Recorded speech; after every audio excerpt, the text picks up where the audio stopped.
దేవుని ఆత్మ ఎజికేల్ ప్రవక్తని ఒక ఎండిన లోయలోకి తీసుకెళ్ళిందంట. దేవుని ఆత్మ ఎజికేల్ని ఒక ఎండిన లోయ అంటే ఏంటి? లోయలోకి ఎవరు ఉంటాం ఆశపడరు. లోయలోకి వెళ్ళాలంటే ఎవరికైనా భయం. లోయల్లో చూసినప్పుడు యుద్ధాలు జరిగే స్థలం. లోయ అన్నదప్పుడు అంధకార స్థలం. అందుకని దావీదు మహారాజు అంటాడు, అంధకార లోయల్లో నేను సంచరించినను. ఈ అపాయం రాదు, నేను భయపడను. బట్ అంధకార లోయల గురించి మాట్లాడుతున్నాడు. ఇక్కడేమో దేవుడే ఈ అంధకార లోయలోకి తీసుకెళ్తున్నాడు. లోయ అన్నదప్పుడు జీవము లేని స్థలం. లోయ అన్నదప్పుడు చచ్చిన స్థితి. లోయ అన్నదప్పుడు dead. It is all dead, no life. చచ్చిన ప్రాంతము, చచ్చిన స్థలము, చచ్చిన స్థితి. ఇక్కడ చచ్చిన స్థితుల్లో, చచ్చిన జీవితాల్లో, చచ్చిన పరిస్థితుల్లో ఉన్న వారితో దేవుడు మాట్లాడుతున్నాడు. ఈ లోయ చూసినప్పుడు ఇక్కడ ఏమాత్రము జీవము లేదు, కానీ కేవలం చచ్చినవి ఉన్నాయి. అక్కడ ఏం కనబడుతున్నాయంట? ఆయనకి ఎండిన ఎముకలు కనబడుతున్నాయంట. కేవలం ఎముకలు కాదు, కానీ అవి ఎండి ఉన్నాయంట. They are dry bones. అంటే ఫ్రెష్ ఎముకలు కాదు. అప్పుడు ఇది ఎండిన లోయ అంట.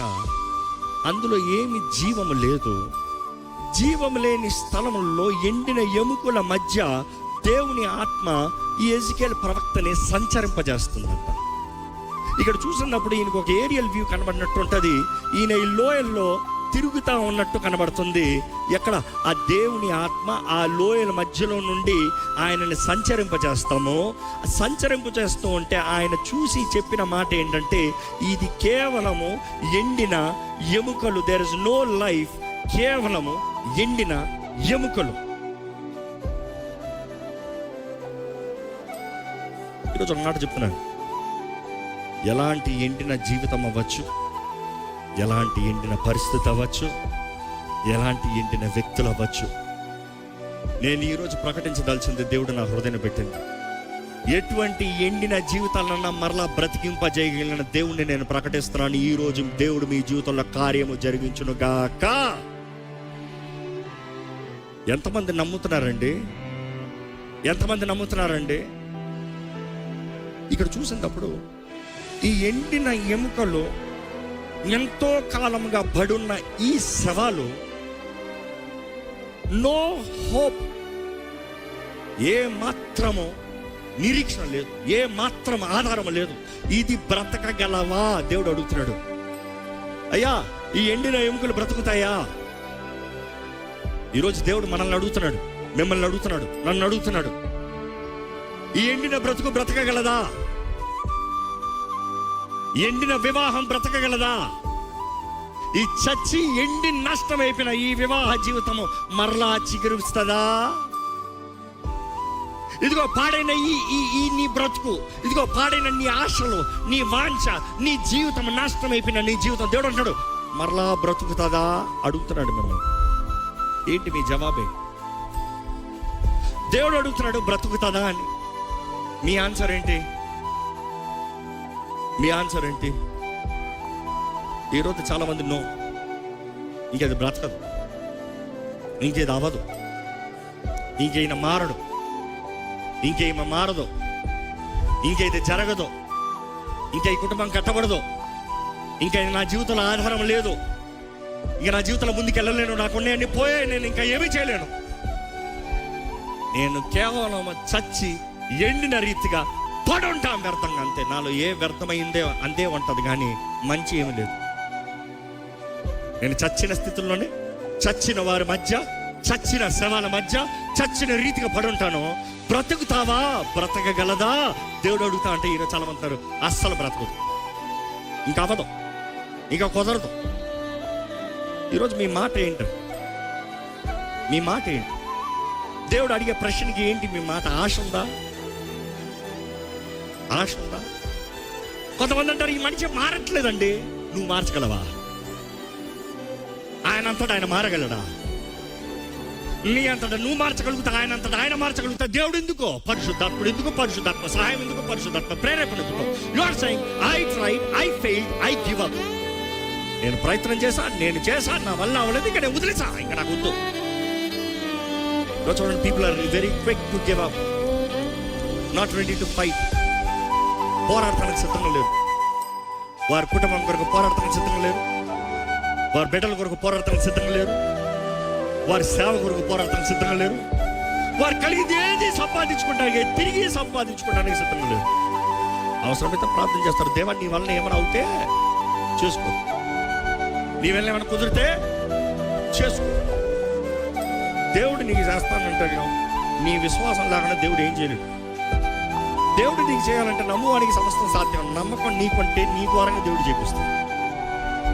నీవు నీ మైండ్ మీద, నీ మీద ఆధారపడి ఇంకా ఇది జరగంటే ఎప్పుడు జరగదు. You give up. ఎందుకంటే వాస్తవానికి ఆ ఎండిన ఎముకల మధ్యలో ఎజికేల్ ప్రవక్త నిలబడినప్పుడు ఆ స్థాయిలో ఈరోజు మనం ఎవరైనా నిలబడి ఉంటే అక్కడ ఎండిన ఎముకలు చూసి దేవునితో చెప్తాం, ఏం ప్రభా ఏం మాట్లాడుతున్నావు, నీకు బుద్ధుందా? ఎంతో కాలంగా ఎండి పడి ఉన్న ఈ ఎముకలు ఏం బ్రతుకుతాయి? ఎండిన జీవితాలు ఏం బ్రతుకుతాయి? ఆఫ్ ద ఫ్యాన్స్ ప్లీజ్, ఏమి బ్రతుకుతాయి? ఈ ఎండిన బ్రతుకులు ఏమాత్రం పనిచేయవు, ఇంకేమాత్రం చిగురించదు, ఏమాత్రం ఫలించదు, ఏమాత్రము ప్రయోజనం లేదు. We're quick to give up, telling God not possible, not possible.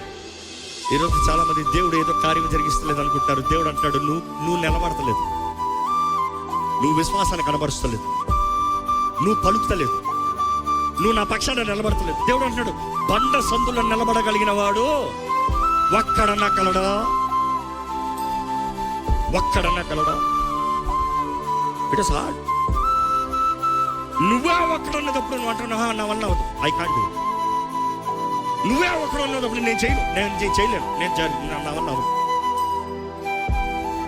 ఈరోజు ఎంతమంది నిజంగా దేవుడు మీ జీవితంలో అనుగ్రహించిన వాగ్దానాలు అపవాది దోచుకుని, అపవాది నష్టము చేసి, అపవాది పొచ్చి నాశనం చేసిన కార్యాలని మరలా తిరిగి సంపాదించుకోవడానికి ఆశ ఉందా?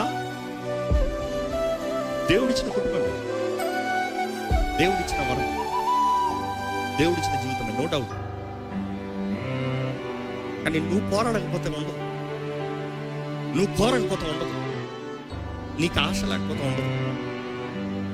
ఈరోజు ఇక్కడ నిజంగా నా జీవితంలో దేవుడు కార్యం జరిగించాలని నేను నిలబడటానికి సిద్ధపడుతున్నాను అని వారంటే బిగ్గరగా నేను చెప్పారండి. I want the live audience to alert, do not distract.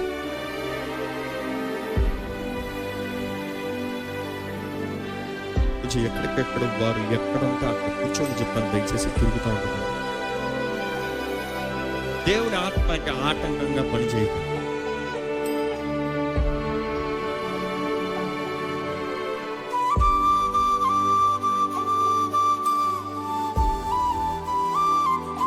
Sorry, ఎంతో భారంతో వాక్యం చెప్పేటప్పుడు, గుండె వేదనతో వాక్యం చెప్పేటప్పుడు కేర్లెస్గా పనిచేస్తూ ఉంటారు, మొత్తం మండిపోతుంది. ఎంతమంది నిజంగా చెప్తారండి, మన మధ్య దేవుడు ఉన్నాడు అని నమ్మి విశ్వసించేవారు బిగ్గరగా హల్లెలూయా చెప్తారా? దేవుడు ఉన్నాడని నమ్మిన వారు భయభక్తులతో ఆయన వాక్యాన్ని విందామండి. ఇక్కడ చూసినప్పుడు దేవుడు అడుగుతున్నాడు, నరపుత్రుడా, ఈ ఎండిన ఎముకలు బ్రతకగలవా? ఇంకా చెప్పిన రీతిగా మనం కానీ ఆ స్థితిలో ఉంటే ఇది ఏమాత్రం బ్రతకవు ప్రభువా అని చెప్పుకుంటాం. కానీ ఎజికేల్ ప్రవక్త తన శక్తి మీద ఆధారపడకుండా ఆయన చాలా తెలివైన జవాబిచ్చాడు. ఏంటి ఆ జవాబు? ప్రభువా, ఆగండి, I don't need, I ask to lead you. ఏంటి ఆ జవాబు? మనం అంటున్నాం ఇది అవ్వదు, నీకు అవ్వదు. అడిగేవాడు ఎవరు? నీకు అవ్వదు, నీ వల్ల చేయలేవు, నువ్వు ప్రయత్నం చేసావు, నువ్వు అవ్వదనే వదిలేవు, నువ్వు అవ్వదనే వదిలింది. దేవుడు అడిగినప్పుడు నీ జవాబు ఏంటి? నువ్వు మార్చుకోదా అంటున్నావు, నువ్వు చేసుకోదా అంటున్నావు, నువ్వు ప్రయత్నం చేద్దాం అంటున్నావు, నువ్వు ఫలిస్తానంటావు, నీ వల్ల అవ్వలే, నువ్వు విఫలమైపోయావు. దేవుడు అంటున్నాడు ఇది బ్రతుకుతుందా? దేవుడు ఎప్పుడన్నా ప్రశ్న అడిగినప్పుడు అర్థం ఏంటంటే దేవుడికి జవాబు తెలియక కాదు, నీవు గ్రహిస్తున్నావా? నీవు నమ్ముచున్నావా? నీవు ఎరిగి ఉన్నావా? నీవు గ్రహిస్తున్నావా? నీవు నమ్ముచున్నావా? నీవు ఎరిగి ఉన్నావా? ఈరోజు దేవుడు మిమ్మల్ని ప్రశ్న అడిగినప్పుడు దేవునికి మీ లాజిక్ చెప్పకండి. People like to talk logic. ఇది ఎట్లా అవుతుంది, ఇది ఎలా సాధ్యం, అలాంటి వారిని దేవుడు ఎప్పుడు పక్కన పెట్టుకోలేదు. నమ్మి విశ్వసించిన వారిని పెట్టుకున్నాడు. లాజిక్ విశ్వాసము రెండు కలిపితే పనిచేయండి. ఎందుకంటే లాజిక్ అంటది లోక జ్ఞానం ప్రకారము, లోక నియమం ప్రకారము, లోక స్థాయి ప్రకారము ఇది సాధ్యము కాదు. కానీ దేవుడు ఎప్పుడైతే నిలబడతాడో ఆయనకి లోకం కాదు, ఆయన లోకంలో ఆ కంట్రోల్ కాదు, లోక సృష్టికర్త ఆయన కంట్రోల్లో లోకం ఉంది. నీ జీవితంలో స్థితిగతులను మార్చగలిగిన దేవుడు ఆయన. కాలము సమయము యెహోవా వశము. అది నీ చేతుల్లో లేదు, నీ కంట్రోల్ కాదు, ఆయన కంట్రోల్ ఉంది. కానీ ఆయన అడిగేదంతా ఒకటే, నీలో విశ్వాసం ఉందా? Is their faith in you? నీలో విశ్వాసం ఉందా? ఎక్కడన్నా కొంచెమైనా విశ్వాసం ఉందా? ఎందుకంటే ఈ ప్రవక్తకి సంపూర్ణ విశ్వాసం అక్కడ కనబడలే. ఎందుకంటే ఈ బ్రతుకుతాయి అని చెప్పలే. ఆయన ఒకటే అన్నాడు, నీకే తెలుసు ప్రభా, నీకే తెలుసు ప్రభా. ఈరోజు మన జీవితంలో కూడా నేను ఒకటే అంటాను, never give up, just say lord you know it. నీ చిత్తం కాకపోతే ఏది జరగదు. నీ చిత్తమా ఎవడు ఆపలేడు.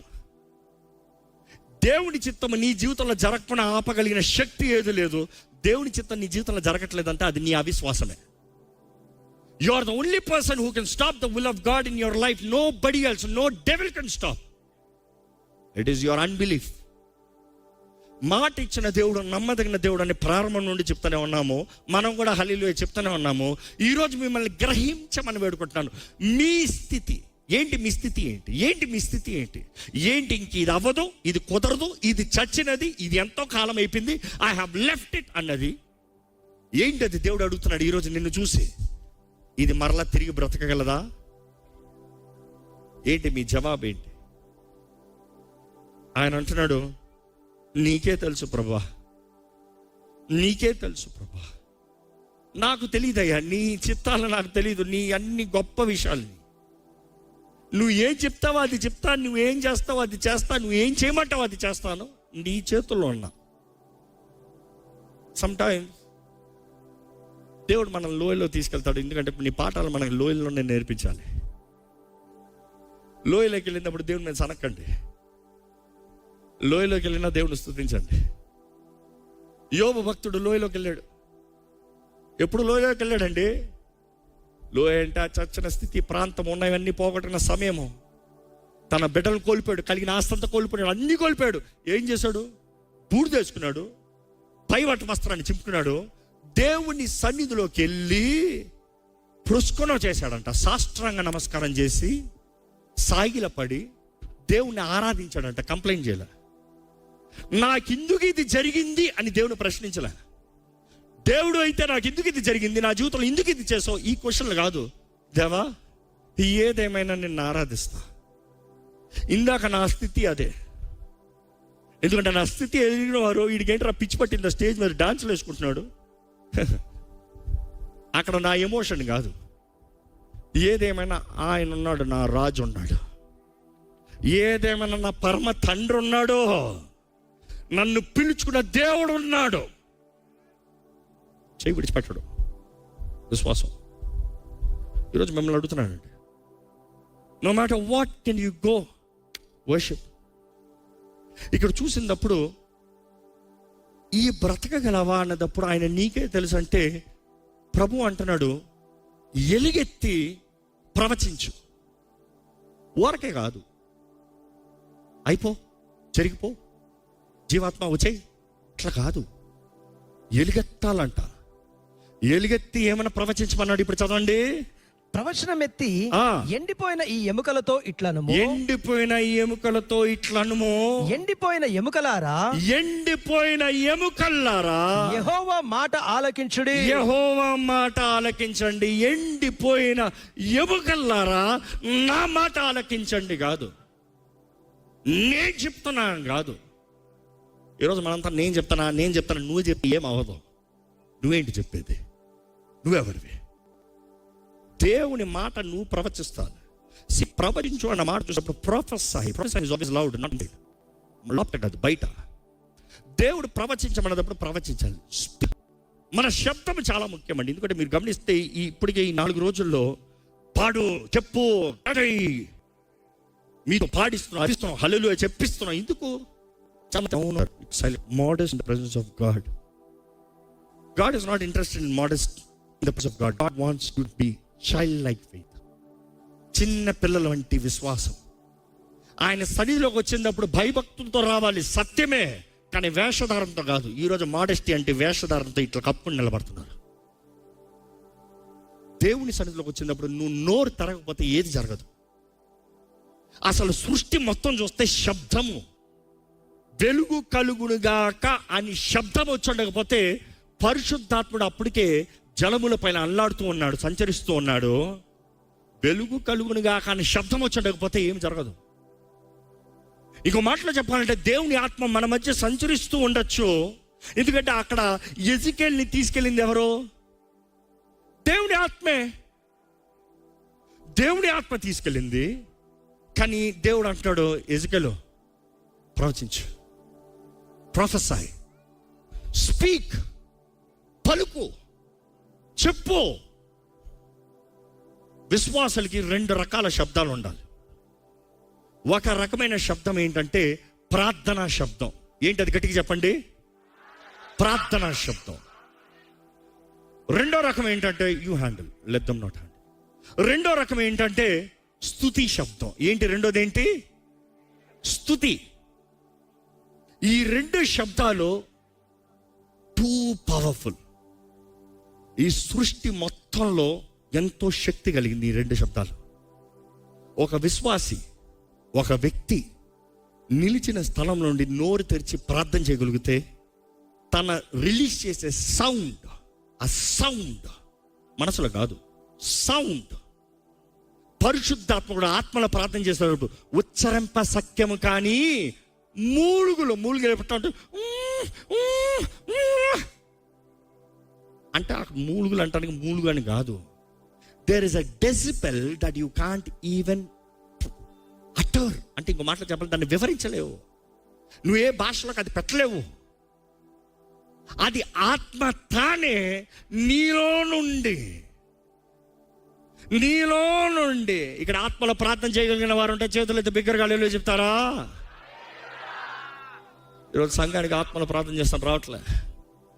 ఎందుకంటే ఆత్మలో ప్రార్థన చేసేవాడు మనసుతో కాదు, పరిశుద్ధాత్మ ప్రేరేపణ ద్వారా ప్రార్థన చేస్తాడు. పరిశుద్ధాత్ముడు తానే నీ నోట్లో నుండి ప్రార్థన చేపిస్తున్నాడు. కానీ ఆ స్వరం నీ నోట్లో నుండి రావాలి. ఆత్మ ప్రేరేపిస్తాడంట, నోరు నువ్వు తెరవాలంట. నోరు నువ్వు తెరవకనా ఆత్మ ఏమి చేయలేడు. ఆత్మ ఎంత ప్రేరేపించినా నోరు పట్టి కూర్చున్నవాడు జీవితంలో ఏది జరగదు. ఇలాంటి దేవుని సన్నిధిలోకి వచ్చినప్పుడు కూడా దేవుడు మన మధ్య సంచరిస్తూ, ఆయన మన మధ్య నడుస్తూ ఉన్నప్పుడు కూడా మౌనంగా ఉన్నవాడి జీవితంలో ఏది జరగదు.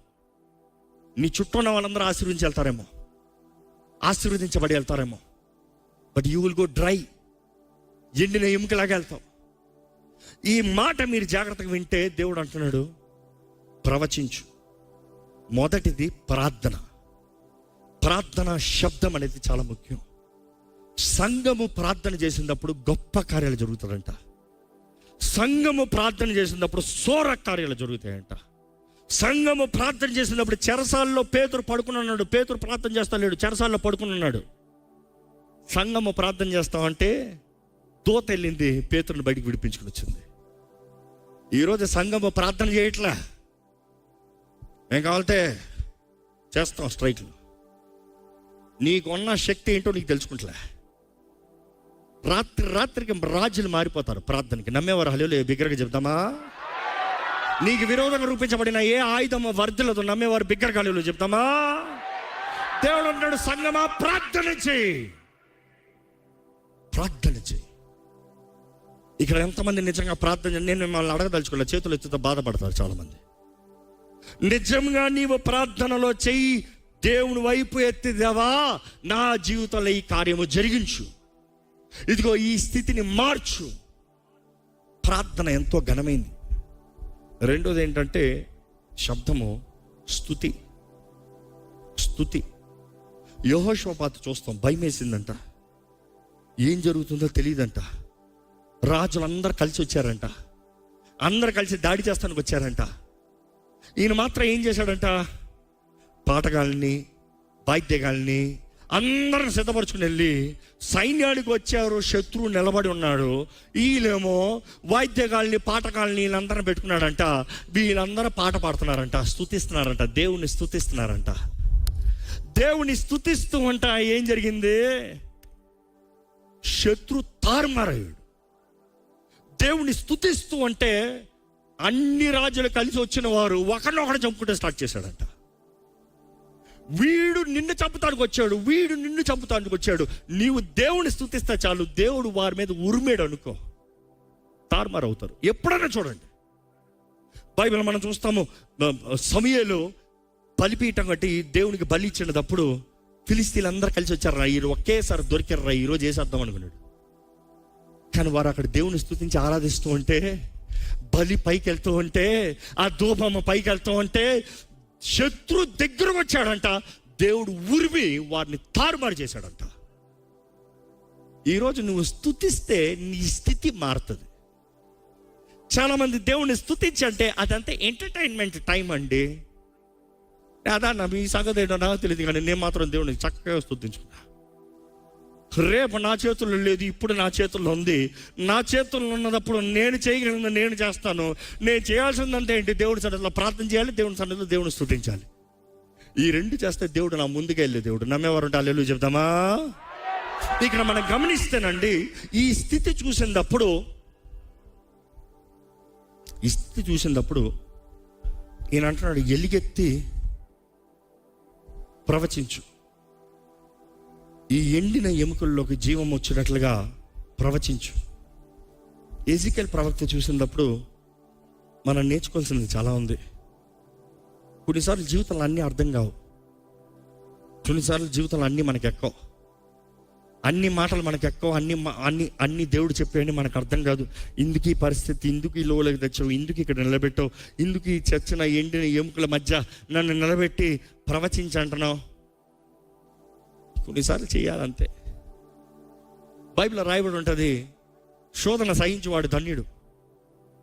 శోధన కాలం అయిన తర్వాత ఏంటంట, ఆ నిర్ణయించబడిన కాలం అయిన తర్వాత జీవ కిరీటం ఇస్తాడంట దేవుడు. ఆ కాలం నిలబడాల్సింది నువ్వు నిలబడు, కంగారు పడద్దు. ఏంటి శోధన, నేను ఎంతకాలం నేను తట్టుకోలేను అనద్దు.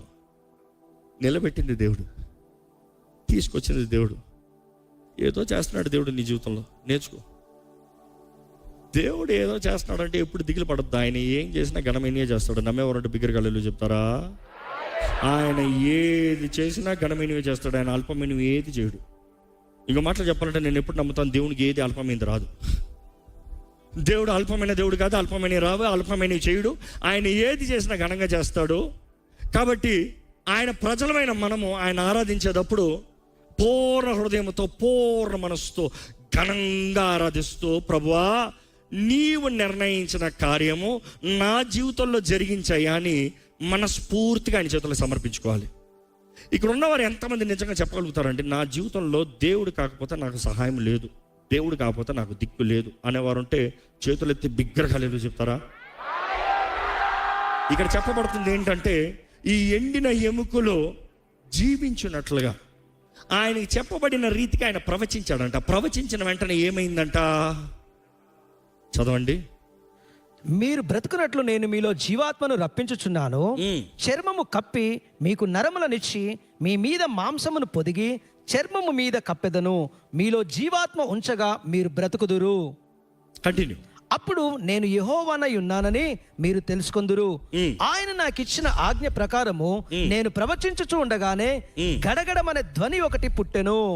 అప్పుడు ఎముక, అక్కడ ఏం పుట్టిందంట, గడగడమనే ధ్వని ఏం పుట్టిందంట, గడగడ. ఇందుకు అక్కడ దేర్ ఇస్ ఎ సౌండ్. ఆ మాట ప్రకటించగానే, ఆ మాట ప్రవచించగానే, ఆ మాట పలికిన వెంటనే గడగడ గడగడ గడగడ గడగడ సౌండ్ పుట్టిందంట. ఇదిగో మీరు అంటున్నారు చూడండి, ఈ ఎముకలు కలిపి కొట్టుకుంటే వచ్చే సౌండ్. ఆ లోయలో ఇదిగో ఈయన నిలబడి ఉన్నాడు, జీవాత్మ వచ్చి మీకు చర్మాన్ని మాంసాన్ని, ఆ సీక్వెల్ చెప్పండి, మీకు చర్మము జీవాత్మ కప్పి, చర్మంని కప్పి నరములను ఇచ్చి మాంసముని పొదిగి చర్మము మీ మీద కప్పెదను. చర్మము మీ మీద కప్పెదను. Let the dry bones come alive. గమనిస్తానండి ఎముకలు ఎందుకు అక్కడ 2 సార్లు ప్రవచించాలి? ఎందుకు చూస్తే తర్వాత మరలా ప్రవచించమంటాడు. ఒకసారి ప్రవచించచ్చు కదా, ఎందుకు 2 సార్లు? మొదటిసారి ప్రవచిస్తాం ఎముకలు, కండ, మాంసము, నరాలు, చర్మం. ఈ సీక్వెల్ చూసినప్పుడు బోన్స్ ఆర్ స్ట్రక్చర్. ఎప్పుడు ఏదైనా సరే ఎముకలు స్ట్రక్చర్, ఎముకలు కలుస్తున్నాయి అనేటప్పుడు స్ట్రక్చర్ ఫామ్ అవుతుంది. ఈరోజు చాలా మంది జీవితంలో స్ట్రక్చర్ లేదు, దేవుడు కార్యం జరిగించాలనుకుంటున్నాడు. God is a God who leads through structure. ఒక నియమం పెడతాడు, ఒక స్ట్రక్చర్ పెడతాడు, ఒక కుటుంబానికి ఒక స్ట్రక్చర్ పెడతాడు. కుటుంబంలో స్ట్రక్చర్ లేకుండా దేవుడు కార్యం జరిగించడు. కుటుంబం లేకుండా ఆత్మ రాదు. స్ట్రక్చర్ లేకుండా ఆత్మ రాదు. కుటుంబంలో పరిశుద్ధాత్ముడు ఉండాలంటే ఆ కుటుంబము దేవుని వాక్యం తగినట్టుగా కట్టబడాలి. ఇంకో మాటలో చెప్పాలంటే దేవుని వాక్యానికి లోబడాలి. దేవుని వాక్యానికి లోబడని కుటుంబంలో పరిశుద్ధాత్మ కార్యం జరుగుతుందా? వాక్య నియమం ప్రకారం చూసినప్పుడు తండ్రి అయిన దేవుడు, కుమారుడైన దేవుడు, పరిశుద్ధాత్మ దేవుడు, వీరిలో ఎవరు గొప్ప? యేసుప్రభు అంటాడు తండ్రి. Why? The ranking essence is 1. మేము ఏకమై ఉన్నాం. ఇంటజా ఇస్ 1. త్రియేక దేవుడు. But there is a head part. తండ్రి చిత్తం. తండ్రి చిత్తాన్ని నెరవేరుస్తానికే నేను వచ్చానంటాడు యేసుప్రభు. తండ్రి నా చిత్తం కాదు, నీ చిత్తమే జరుగును గాక. నెక్స్ట్ మనం చూస్తాం పరిశుద్ధాత్ముడు. పరిశుద్ధాత్ముడు కూడా కుమారుడు వాక్కు తగినట్టుగా, నేను మీకు నీళ్ళతో బాప్తిజం ఇస్తున్నాను కానీ నా వెనుక వచ్చేవాడు మిమ్మల్ని పరిశుద్ధాత్మతోనూ అగ్నితోనూ. There is a ranking. కానీ అదే సమయంలో చూసినప్పుడు దేవుడు తర్వాత మానవుడు రూపించబడతానికి ముందు ఎవరున్నారు? కెరూబులు. కెరూబుల తర్వాత శరాఫములు. కెరూబులు శరాఫులు ఉన్నారు. దేవుడు ఆదాంని అవ్వని చేసినప్పుడు మధ్యలో ఈయన దింపాడు. ఫస్ట్ ఆదాము చేసినప్పుడు ఈ దూతల మధ్యలో దింపాడు. ఎంతమంది నమ్ముతారో మనం దూతల కన్నా విలువైన వారిని, ఘనమైన వారిని? నమ్మేవాళ్ళు చెప్దామా? దేవుడు వాక్యం సెలవిస్తుంది. మనం దూతలకి తీర్పు తీరుస్తామంట. We are more than the angels. నేను ఎప్పుడు కొంతమంది అది అర్థం కాకుండా ఒకే మాటలో చెప్తాను. ఏ ఒక్క దూత పడిన దూతకి దేవుడు వచ్చి తన ప్రాణాన్ని పెట్టి తన రక్తాన్ని చిందించి ఏ ఒక్క దూతను విమోచించలే. కానీ మానవుడు పడతా మాత్రం కూర్చొని చూడలే. దేవుడు నర రూపధారికి వచ్చి తన ప్రాణాన్ని పెట్టి తన రక్తాన్ని చిందించి నిన్ను నన్ను విమోచించాడు. That is the great love. నీవు గమనిస్తే ఆ ర్యాంకింగ్ తండ్రి, కుమార, పరిశుద్ధాత్ముడు, ఆదాంకి సాటి అయిన సహకారి. ఆదాము కొరకు అవ్వ చేయబడింది, అవ్వ కొరకు ఆదాం చేయబడలేదు. అందుకని ఆదాంకి సాటి అయిన సహకారి, ఆదాంకి సాటి అయిన సహకారి అవ్వ వచ్చిన తర్వాత నెక్స్ట్ కెరూబు. కెరూబు తర్వాత సెరాఫు. లూసిఫర్ పడిన కెరూబు. యెషయా గ్రంథంలో చూస్తున్నాం, ఎజికేల్ గ్రంథంలో చూస్తాం, వాడు పడిన కెరూబు అంట. ఆ కెరూబు చూసినప్పుడు ఆ ర్యాంక్ అపవాదికి బాగా తెలుసు నియమాలు. ఎందుకంటే వాడు నియమం దాటడానికి వాడు పని అయిపోతున్నాడు, వాడు తెలుసు. నీకు తెలియదు నియమాలు. వాడు వచ్చి ఎవరితో మాట్లాడాడు? ఆదాంతో మాట్లాడా? ఎవరితో మాట్లాడాడు? అవ్వతో మాట్లాడాడు. ఎందుకంటే తన ర్యాంకింగ్ ప్రకారము తన పైన ఉన్నది అవ్వ. అవ్వ పైన ఎవరున్నారు? ఆదాము. కానీ దేవుడు వచ్చి మాట్లాడినప్పుడు ఎవరితో మాట్లాడాడు? ఎత్తింది అవ్వతో మాట్లాడా? ఆదామా, ఇక్కడ ఉన్న అకౌంటబిలిటీ. ఎప్పుడైతే ఆదాము నేను కాదు ఈవిడ, నీవిచ్చిన ఈ స్త్రీ ఈవిడ అన్నాడో అప్పుడు అక్కడ మాట్లాడుతున్నాడు. ఎప్పుడైతే ఆ స్త్రీ నేను కాదు ఈ సర్పము, ఈ పడిన కెరూబు, ఇక్కడ పాయింట్ అవుట్ చేసిన తర్వాత అప్పుడు దేవుడు సర్పంతో మాట్లాడుతున్నాడు. ఈరోజు పురుషుడుగా నిలబడాలి, భర్తగా నిలబడాలి. నీ అధికారాన్ని ఇంకోళ్ళకి ఇచ్చేయద్దు. నీ అధికారాన్ని సాతాను చేతిలో పెట్టద్దు. అమ్మా, నీ భర్త నిలబడపోతా నువ్వనే బాధ్యత తీసుకుని నువ్వనే పోరాడమ్మా, ఆ సాతాను చెప్పొద్దు. వాడి చేతులకు అధికారం ఇవ్వద్దు. బైబిల్లో చూసినప్పుడు ఈ స్ట్రక్చర్, ఈరోజు ఈ స్ట్రక్చర్ లేదండి. ఈ స్ట్రక్చర్ లేదు. భార్య భర్తలు ఏక శరీరమై ఉంటారంట. ఏక శరీరం అయిన తర్వాత మధ్యలో తలకాలి పడతారు కొంతమంది. ఎవరు చెప్పండి? అత్త మామే, ఇంకెవడు కాదు. ముఖ్యంగా అత్తే నోరు సరిగా ఉండాలిగా. ఆ అత్త నోరు సరిగా ఉంటే సంసారం సరిగా ఉంటుంది. భార్య భర్తల మధ్య గొడవ వచ్చింది అనుకో, అత్త ఏం చేయాలి? కుమార్తెకి చెప్పాలమ్మా, జ్ఞానవంతరాలు ఇల్లు కట్టుకుంటుంది, కొంచెం జ్ఞానంతో ఊడ్చుకుని కట్టుకోమ్మా. నేనున్నానుగా, రా నువ్వు రా, నేనున్నానుగా, రా నువ్వు. ఆయన సంగతి నేను తెలుస్తా. ఏం తెలుస్తావు? నాశనమే తెలుస్తున్నారు. ఎన్ని కుటుంబాలు ఈ రీతికి విఫలమైపోతున్నాయి. దేవుని వాక్యం తెలియజేస్తుంది, నో నాలెడ్జ్ పెరిష్. ఇక్కడ గమనిస్తే వాక్యం చూసినప్పుడు, ఎప్పుడైతే ఈయన విశ్వాసముతో ఎలుగెత్తి చెప్పాడో ఆత్మ ద్వారముగా ఆయన ఏమని ప్రవచించాడు? మరలా చెప్పండి ఆ మాట చెప్పండి. అందుకు ఆయన ప్రవచనముతో, ఎండిపోయిన ఈ ఎముకలతో ఇట్లనము, ఎండిపోయిన ఎముకలారా యెహోవా మాట ఆలకించుడి. యెహోవా మాట ఆలకించుడి. అందరు కలిసి చెప్తామండి మాట. రెడీ, 1 2 3. ఎండిపోయిన ఎముకల్లారా యెహోవా మాట ఆలకించుడి. ఆయన మాట ఆలకించాలి, నా మాట కాదు. నెక్స్ట్ ఏమని? ఆ మాట చెప్పిన తర్వాత, ఆ ప్రవచనం చెప్పిన తర్వాత ఆ శబ్దం వస్తాం, అక్కడ జీవము లేని సైన్యము నిలబడతాం. జీవము లేని సైన్యం అంట. ఇంకా డేంజరస్. ఎండిన ఎముకలో ఒక భయం అంటే, చచ్చినోడు నీ ముందు నిలబడతాం ఇంకొక భయం. అక్కడ జీవము లేని సైన్యం నిలబడున్నారంట. ఆ సైన్యము చూసినప్పుడు they are lifeless, no power. శరీరం ఉంది, ఫైటర్స్ వాళ్ళందరూ. ఎందుకంటే అక్కడ చూస్తే ఒకప్పుడు పోరాడిన వారు, ఒకప్పుడు యుద్ధంలో చచ్చిన వారు, ఆ చచ్చిన వారు నిలబడున్నారు. వారిలో ఏమాత్రం జీవం లేదు. దేవుడు ఏమంటున్నాడు అక్కడ? మరొకసారి చెప్పండి. అప్పుడు ఆయన, నరపుత్రుడా జీవాత్మ వచ్చినట్లు ప్రవచించి ఇట్లను జీవాత్మ వచ్చినట్లు ప్రవచించి ఇట్లనుము. ఇదిగో జీవాత్మ కావాలి. ఈరోజు మిమ్మల్ని అడుగుతున్నానండి, మీలో జీవాత్మ ఉన్నాడా? చాలా మంది పేరుకి బ్రతుకుతున్నాను అంటున్నారు, కానీ జీవం లేదు. జీవాత్మ అనేటప్పుడు ఎప్పుడు హీబ్రూలో చూసినప్పుడు ద వర్డ్ జోయి, ఆ వర్డ్ జోయి చూసినప్పుడు it is life giving form, life giving factor. మానవుడు నాస్కారంధంలో దేవుడు ఊదినప్పుడు హీ రిసీవ్డ్ లైఫ్, జోయి, లైఫ్ గివింగ్ ఫ్యాక్టర్. ఇక్కడ చూసినప్పుడు జీవాత్మ, ఆ లైఫ్ గివింగ్ ఫ్యాక్టర్ వచ్చినట్లుగా మరలా ప్రవచించు. ఆ ప్రవచనం ఏమని చూడండి. జీవాత్మ నలుదిక్కుల నుండి వచ్చి హతులైన వీరు బ్రతుకున్నట్లు వారి మీద ఊపిరి విడుము.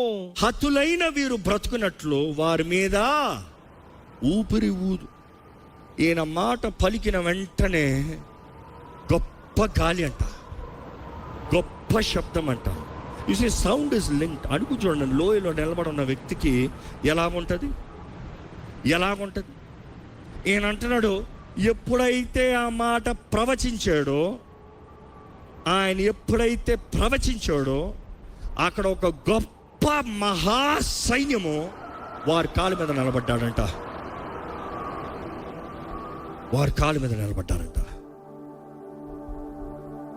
ఈరోజు ఒకే మాట అండి, దేవుని సన్నిధిలో నువ్వు తగ్గించుకుని వచ్చి, ప్రభువా నా జీవితంలో నువ్వు కార్యం చేస్తాను కానీ నా జీవితంలో దిక్కులేదయ్యా, నా జీవితంలో నువ్వు కార్యం జరిగిస్తానని సహాయం లేదు ప్రభువా, నా జీవితంలో నువ్వు అద్భుతం జరిగిస్తాను కానీ నాకు అవ్వలేదయ్యా దేవా, ఇంకా నా శక్తి అవ్వదు, నా వలన అవ్వదు, నాకు తెలియట్లే, నేను కాదని చెప్పట్లేదు, తెలియదని చెప్తున్నా. ఎందుకంటే కాదని చెప్తాను, నీకు విరోధంగా మాట్లాడతామేమో, తెలియదని చెప్తున్నా. కానీ నీకు తెలుసు, నువ్వు ఏం చేయమంటావు అది చేస్తాం ప్రభువా అని నిజముగా ఆయన సన్నిధిలోకి వచ్చి తగ్గించుకుంటే, ఆయన ఆత్మ ద్వారముగా, దేవుని వాక్యంలో దేవుడు చెప్పిన రీతిగా, ఇది శక్తి చేత కాదు, బలము చేత కాదు, నా ఆత్మ ద్వారా జరుగుని కార్యం. ఆయన ఆత్మ ద్వారంగా, జీవాత్మ ద్వారముగా ఇక్కడ చూసినప్పుడు ఎప్పుడైతే ఈయన చెప్పినట్టుగా ఎలుగెత్తి ప్రవచించాడో ఏం జరిగింది చదవండి, క్లియర్ చదవండి. ఆయన నాకు ఆజ్ఞాపించినట్లు ఆ. నేను ప్రవచింపగా ఆ. జీవాత్మ వారిలోనికి వచ్చెను. జీవాత్మ వారిలోకి వచ్చెను. వారు సజీవులై వారు సజీవులై లేచి లేచి లెక్కింప సఖ్యము కాని లెక్కింప సఖ్యము కాని మహా సైన్యమై నిలిచిరి. మహా సైన్యమై నిలిచిరి. లెక్కింప సఖ్యము కాని మహా సైన్యముగా నిలబడ్డారంట లోయలో. ఈరోజు మీ జీవితంలో అడుగుతున్నానండి, ఒక్క విషయం రెండు విషయం కాదు, ఎన్నో విషయాలు పోయాయేమో, ఎన్నో విషయాలు చచ్చిన స్థితిలో ఉన్నాయేమో, ఎన్నో విషయాల్లో ఇంకా అవ్వదు, ఇంకా కుదరదు, ఇంకా నా వల్ల అవ్వదు, నా కుటుంబం అంతే, నా జీవితం అంతే, నా వ్యాపారం అంతే, నా చదువులు అంతే, నా కెరియర్ అంతే, నా బ్రతుకు అంతే, ఐ గివ్ అప్ అన్న పరిస్థితులు ఉన్నారేమో. కానీ దేవుడు అంటున్నాడు, నిలబడగలుగుతావా? ప్రవచించగలుగుతావా? Can you release the sound of praise, sound of prayer, sound of prophecy? నీవు నా మాట నువ్వు అనుకుంది కాదు, నేను నీకు ఇచ్చిన వాగ్దానం, నేను నీకు ఇచ్చిన మాట, నా రెండంచుల ఖడ్గమైన మాట నీ నోటిలో నుండి వస్తే ఆత్మ కార్యం జరిగిస్తాడు, పరిశుద్ధాత్ముడు కార్యం జరిగిస్తాడు. ఎప్పుడైతే ఈయన చెప్పాడో ఎంతో గొప్ప మహాసైన్యం లేచి నిలబడ్డారంట. లెక్కింప సఖ్యము కానీ మహాసైన్యం నిలబడ్డారంట. దేవుడు చెప్తున్నాడు ఇక్కడ చూడండి, వారు ఎవరంట? 11వ వచనం చదవండి. నరపుత్రుడా ఈ ఎముకలు ఇశ్రాయేలీయుల అందరినీ సూచించుచు ఉన్నవి. ఇక్కడ వరంగల్లోకి వచ్చిన అందరిని సూచించుచున్నవి. దేవుని సన్నిధిలో ఇక్కడ పడున్న వారందరి జీవితాలలో సూచించుచున్నది. ఏమని సూచించుచున్నది? మన ఎముకలు ఎండిపోయేను, మన ఆశ విఫలమాయింది, మనము నాశనమైపోయాము అని అనుకొనుచున్నారు. వారు అనుకుంటున్నారు అంతే.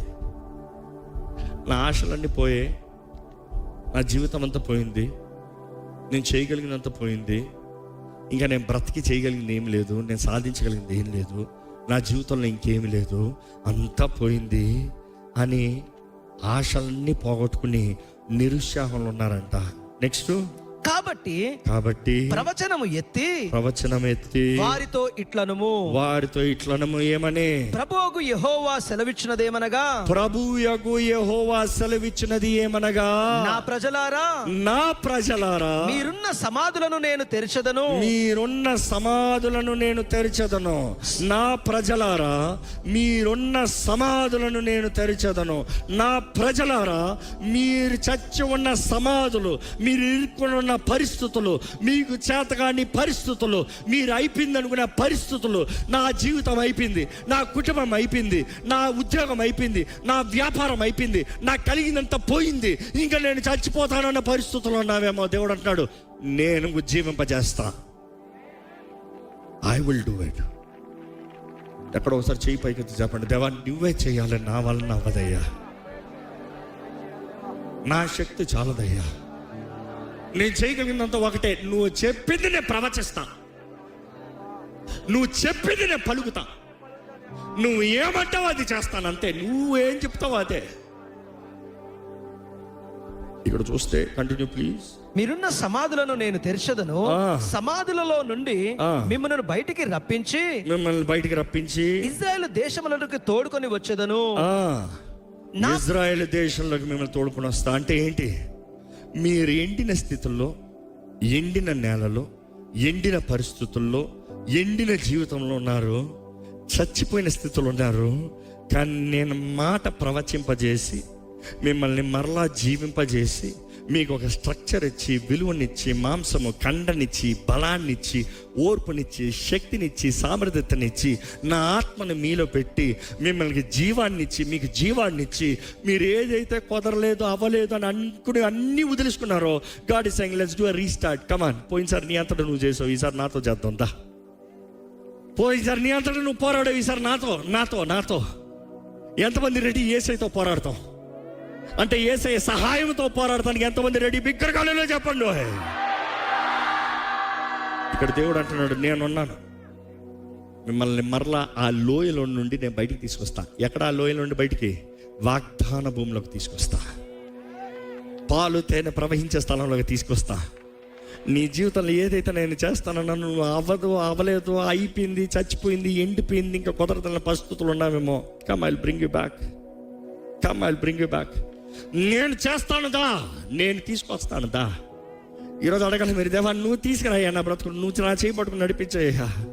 నువ్వు చేయి ప్రభా, నువ్వు కాకపోతే అవ్వదు ప్రభా, నువ్వు పట్టుకోపోతే నా వల్ల అవ్వదు ప్రభా, నువ్వు కాకపోతే నా వల్ల అవ్వదు ప్రభా, నీవు చేయకపోతే నాకు అవ్వదు ప్రభా, నీవే చేయాలి ప్రభా, నీవే చేయాలి ప్రభా, నీకు మాత్రమే సాధ్యమయ్యా. స్థితిగతుల్ని మార్చగలిగిన దేవుడు నీవు మాత్రమే. బ్రతుకుల్ని మార్చగలిగిన దేవుడు నీవు మాత్రమే. పాడైంది మరలా మారాని మధురంగా మార్చగలిగిన దేవుడు నీవు మాత్రమే. ఎండిన జీవితాలు, ఎండిన కొమ్మని మరలా చిగురింపజేయగలిగిన దేవుడు నీవు మాత్రమే. ఎందుకంటే నీ కార్యములు ఆశ్చర్యములయ్యా, నీ కార్యాలు అద్భుతములు. ఎంతమందికి విశ్వాసం ఉందండి? ఎక్కడ ప్రార్థన చేద్దామా? తలలో